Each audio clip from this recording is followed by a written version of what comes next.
आज आम्ही बहुजन मुक्ती पार्टीच्या वतीने आजरा महावितरणचं जे कार्यालय आहे, उपकार्यकारी अभियंता यांच्याकडे आलो होतो।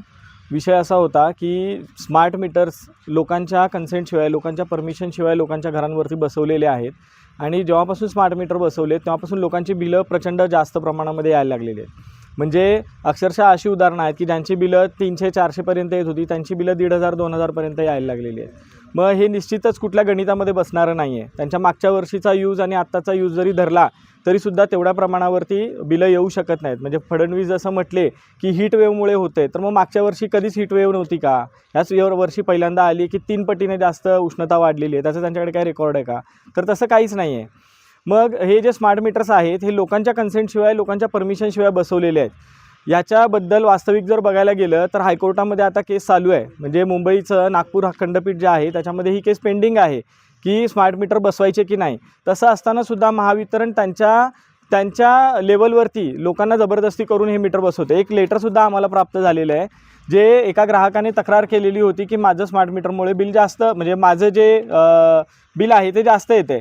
तर म्हणजे मला स्मार्ट मीटर बसवायचं नाही आहे, त्यांचं ओल्ड मीटर आहे। तर महावितरणने त्यांना सांगितलं की नाही, तुम्हाला हे बसवावं लागेल आणि त्या पत्रात त्यांनी अशा शब्दाचा उल्लेख केला आहे की हे बसवणं बंधनकारक आहे। मग आम्ही त्यांना जेव्हा विचारलं की हे बसवणं बंधनकारक आहे असं तुमच्या कुठल्या GRमध्ये लिहिलेलं आहे, मग त्यांनी आम्हाला काही GR दाखवले, त्या कुठल्याही GRमध्ये बंधनकारक हा शब्द नाही आहे। म्हणजे हे कंपल्सरी नाही आहे। त्यांनी असं म्हटले की शाल बी इन्स्टॉल्ड, म्हणजे बसवले जातील, परंतु त्याच्यामध्ये मस्ट हा शब्द नाही आहे। म्हणजे उदाहरणासाठी जर सोप्या भाषेत सांगायला गेलं तर सरकार जसं रेशनचं धान्य प्रत्येक नागरिकाला देतं, सरकार हे देतं, ते खायचं की नाही हे नागरिक ठरवणार आहेत। मग तशाच प्रकारे स्मार्ट मीटर तुम्ही देणार आहे ते बसवायचे की दुसरे कुठले बसवायचे हा अधिकार जो आहे हा कस्टमरला राहिला पाहिजे। आणि दुसरी गोष्ट की ह्या बिल्समुळे जो काय लोकांमध्ये जो आक्रोश निर्माण होतो आहे त्याची प्रॉपरली उत्तरं महावितरणकडे नाही आहेत, म्हणून महावितरण ह्याचे जे टोलवाटोलवी सुरू आहे।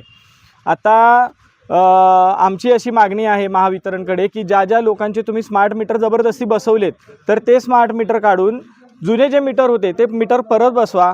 अन्यथा समजा ज्या लोकांचा विरोध नाही आहे त्यांच्या इथे तुम्ही जे जुने मीटर लावलेत ते सुद्धा राहू द्या आणि नवीन स्मार्ट मीटरसुद्धा बसवा। त्याचं तुम्ही कंपॅरिझन करू, आपण दोन्हीमध्ये युनिट पडू देत, सिरीजमध्ये ते जोडा, ह्याच्यामध्ये जेवढा यूज होईल तेवढाच ह्याच्यामध्ये दिसतोय का हे आपण बघू। ते एका महिन्यासाठी नाही, 28 तासासाठी, 24 तासासाठी नाही, तर ते 6 महिन्यासाठी कमीत कमी ठेवलं पाहिजे। जर 6 महिन्यासाठी ह्यातलं रीडिंग आणि ह्यातलं रीडिंग जर सेम येत असेल तर मग आम्ही मान्य करू, चला स्मार्ट मीटर योग्य पद्धतीने काम करतायत। जे नागपूरचंच कोर्ट आहे, नागपूरच्या कोर्टाने असा आदेश दिला होता 2012ला की जुने जे चक्री मीटर होते त्यांच्यापेक्षा हे जे नवीन मीटर, डिजिटल मीटर जे आहेत हे खूप चांगले आहेत आणि हे डिजिटल मीटर तुम्ही इन्स्टॉल करून घ्या, कंपल्सरी बसवून घ्या, असा नागपूरच्याच कोर्टाने निर्णय दिला होता। मग आता ते जर 2012ला मीटर चांगले होते तर ते आता 2026ला खराब झाले का? म्हणजे त्यांची जी विश्वासार्हता होती ती खराब झाली का? मग तुम्ही फक्त ह्या 14 वर्षांसाठी लोकांना एवढा भुर्दंड बसवायला लावला का? ह्या अनेक गोष्टी आहेत। त्यांचे जे क्लेम आहेत की आर्थिंगमुळे हे सगळं नुकसान होतं आहे, तर मग त्या अगोदर तुम्हाला समजत नव्हतं का? हे जे कुठल्या एखाद्या भागामध्ये करंट कमी जातो आहे तर त्यासाठी तुमच्याकडे मोजायला दुसरी कुठली मेकॅनिकल सिस्टीम नाही आहे का? त्यासाठी फक्त स्मार्ट मीटर हाच एक पर्याय आहे का? ह्या सगळ्या गोष्टींना घेऊन आम्ही आज MSEBमध्ये आलो होतो। MSEBच्या अधिकाऱ्यांची आमची 1.5 तास जवळपास खूप चांगली डिटेल चर्चा झाली। सगळ्या लोकांनी त्यांचे प्रश्न विचारले, उत्तरं घेतली। आता आम्ही त्यांना ज्या रिक्वेस्ट करून आलो आहे, म्हणजे स्मार्ट मीटर तुम्ही कंपल्सरी बसवू शकत नाही, तो आदेश तुमचा मागे घ्या, तुम्ही जे लेटर पाठवलेत लोकांना ते परत घ्या, ज्यांचा विरोध आहे स्मार्ट मीटरना त्यांना तुम्ही जुनं मीटर त्यांचं इन्स्टॉल करून द्या।